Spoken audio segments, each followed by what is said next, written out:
January the 19th, Ecclesiastes chapter 2 and verse number 22. For what hath man of all his labor and of the vexation of his heart wherein he hath labored under the sun?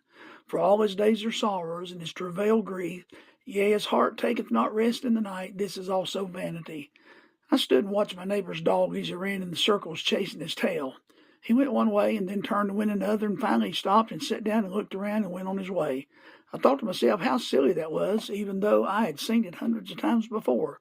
As I read this text, the author of this book writes about all the vanities of life, how vain it seems to spend all our energy on wealth and health and happiness, only to end up facing death as it all passes away. How much effort do we put into things that in the long run will appear to have been us chasing our own tails?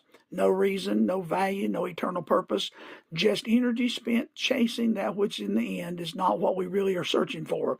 This life will soon be over. The things we put our trust in are only in the end going to cause travail and sorrow to us and to our children. We leave behind material things that will rust and corrupt. We build houses and businesses that will soon pass away.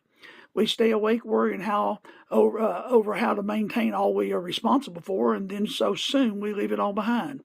I don't want to face God with a life full of chasing my tail. I don't want to make a mark for Jesus in the life of others. I want to work to build the kingdom of Christ.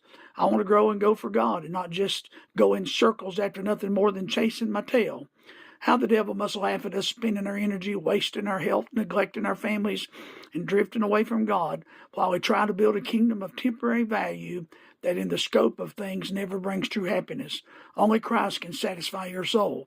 Only when you do that for Christ in this life will go with you in eternity. We're to redeem the time. We cannot afford to waste hours and days in the light of the brevity of life.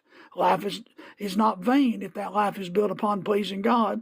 You can live and die and look back on it all and be satisfied that you've given your best. Stop chasing your tail. Start walking in the path that leads to righteousness, because in Him alone is total happiness.